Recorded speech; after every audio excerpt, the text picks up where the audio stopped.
Joining me right now to help break down some of the really scary and dangerously liberal ideas we heard from Kamala Harris and Tim Walz just last night.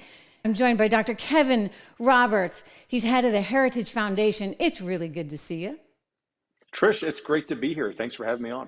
Well, this is important work, what you guys are doing right now. You get a new website out, aptly named Dangerously Liberal, dangerouslyliberal.com.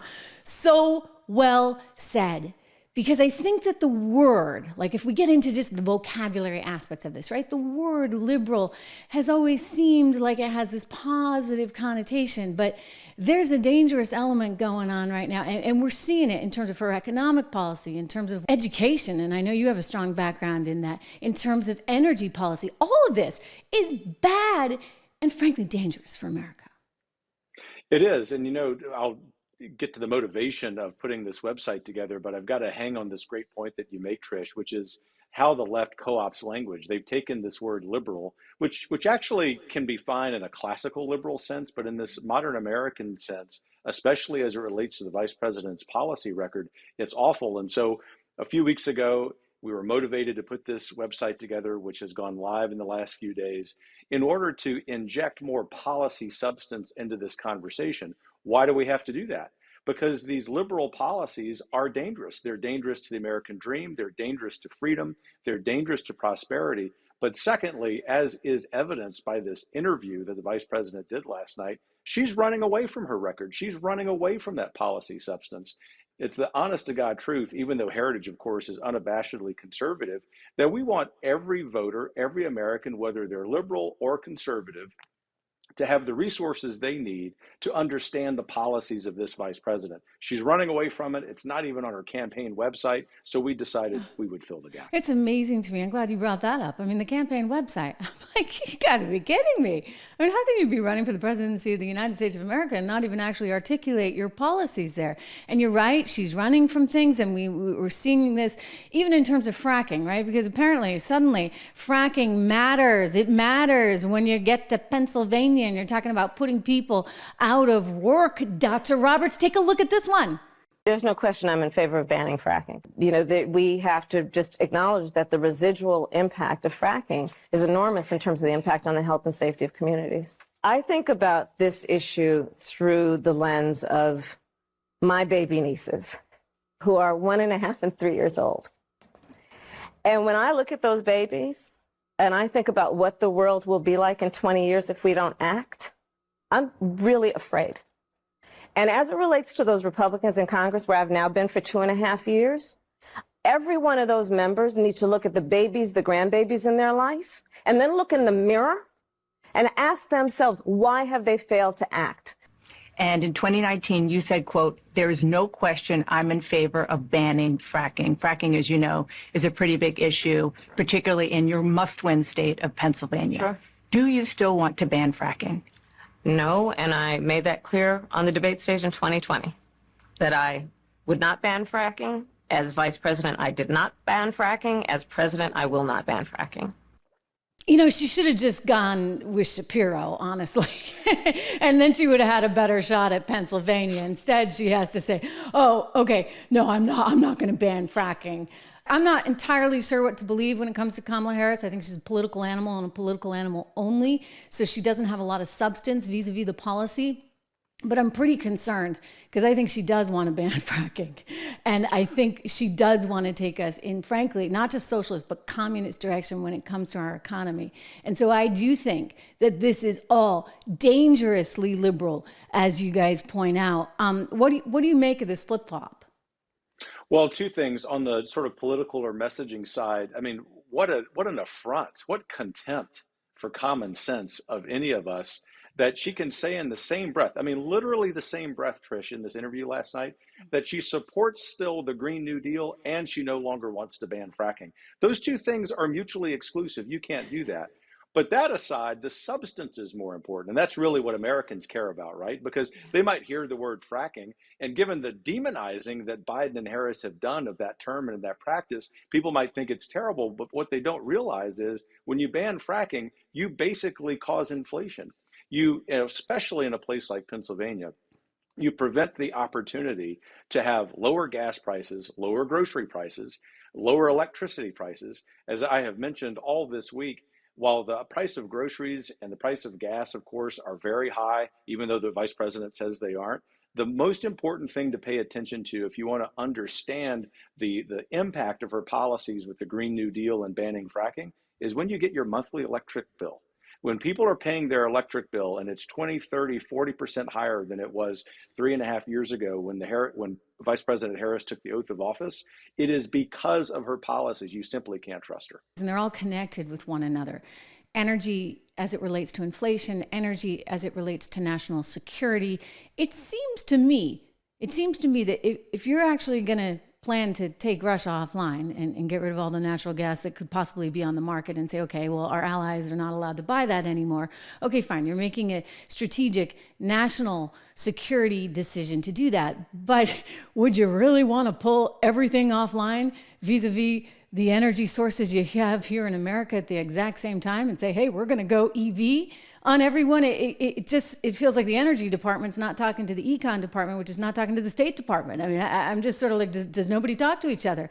Can't we work in conjunction here to actually have policies that will not destroy the livelihoods and the purchasing power of everyday Americans? Back to your point, Dr. Roberts, she actually basically said, I mean, it was a bizarre interview. Dana was not very tough on her. But in this one particular moment, she talked about how she's still committed to all her ideas, including the green energy thing. And I think she kind of let it slip. The Inflation Reduction Plan really wasn't about reducing inflation. How could it be, considering how much inflation went up? But it was actually about getting some pet projects through for some things they wanted. Here she is talking about inflation reduction and green energy. Generally speaking, how should voters look at some of the changes that you've made, that you've explained some of here in your policy?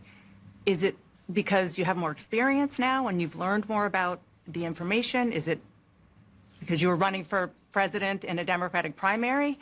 And should they feel comfortable and confident that what you're saying now is going to be your policy moving forward? Dana, I think the most important and most significant aspect of my policy perspective and decisions is my values have not changed. You mentioned the Green New Deal. I have always believed, and I have worked on it, that the climate crisis is real, that it is an urgent matter to which we should apply metrics that include holding ourselves to deadlines around time. We did that with the Inflation Reduction Act. We have set goals for the United States of America and by extension the globe around when we should meet certain standards for reduction of greenhouse gas emissions, as an example. That value has not changed.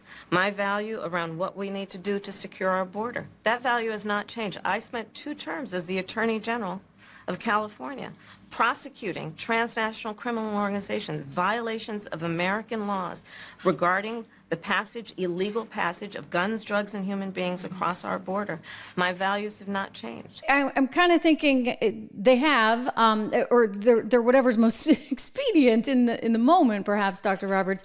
And this might be a case of, have your cake and eat it too. What's your take on what they did vis-a-vis the Inflation Reduction Act and their efforts to push a green energy agenda?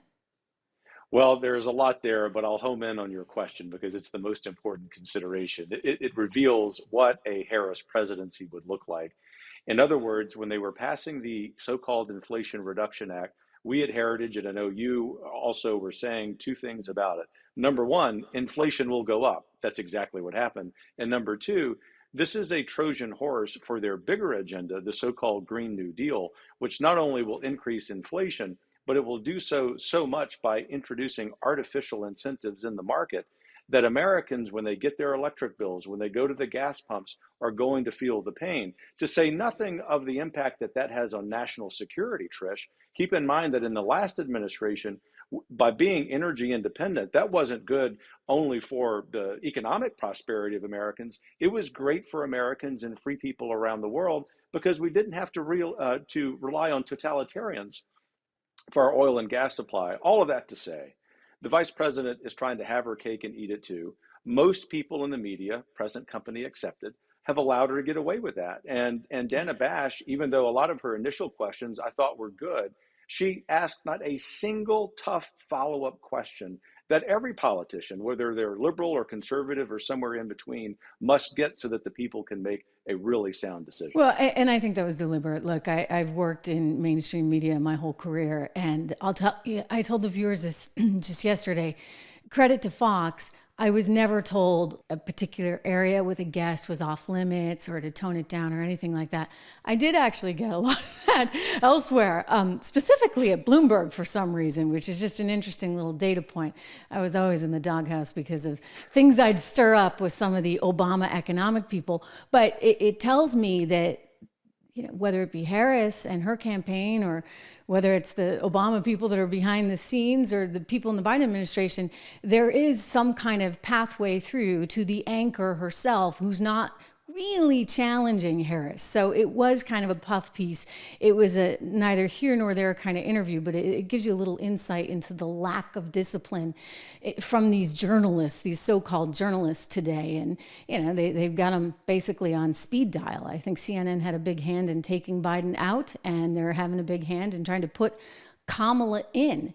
And Americans need to understand that. Dangerously liberal, again, the website itself, it's important for people to go to.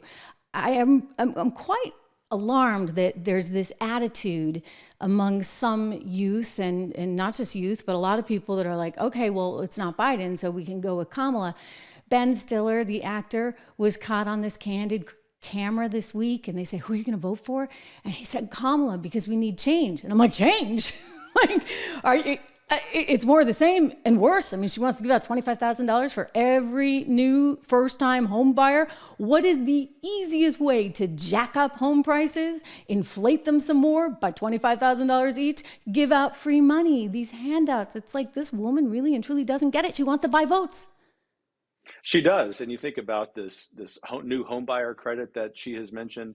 You think about the student loan bailout, which doesn't help anybody for people who didn't go to college, who decided that they needed to earn a living and not go to college. They're the ones on whose backs the student loan bailout is being paid. This is just simple economics. And you think about Ben Stiller's ridiculous comment. Just put the politics off to the side. I mean, in other words, who cares if he's politically liberal?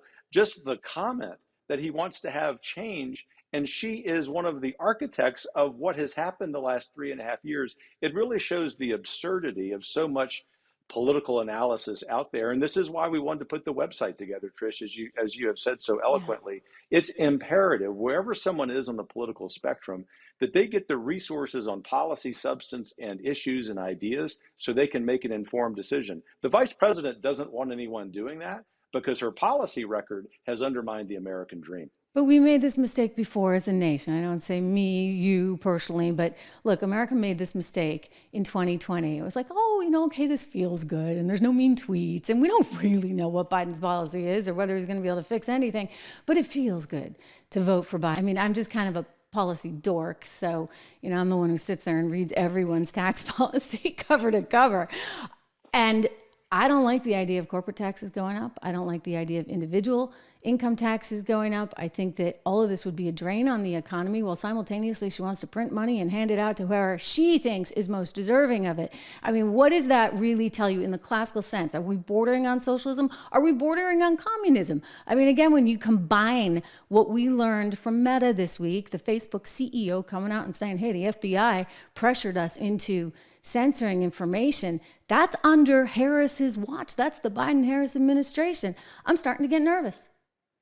Well, you should. And look, Heritage well enough to know that we don't engage in hyperbole. So when I say that I agree with you that we are bordering, we're on the verge of socialism for sure, I really mean that. I mean, our economic scholars at Heritage, our public policy scholars at Heritage would tell you that that's what we've been living through. That's what the Inflation Reduction Act and what the Green New Deal actually are. They are socialism. And then when you think about what the Biden-Harris regime has done with free speech, to the point that you mentioned regarding the Meta example, that actually gets into a totalitarian version of socialism, communism, in other words, that's here. There is no doubt in my mind, just speaking purely as a policy leader, not getting into partisan endorsements, which I can't do, that if the vice president succeeds in becoming president of the United States, this republic's history as a capitalist engine, as a place for entrepreneurialism, but also as a haven for people who love freedom, free speech most of all, might be coming to an end. Which is why, indeed, she is dangerously liberal. I encourage everybody to go to dangerouslyliberal.com today. Get the facts, spread the word, tell your friends, because this is one of those do or die times. Dr. Kevin Roberts, president of the Heritage Foundation, thank you so much for your time today. Thanks for having me. Really enjoyed the conversation.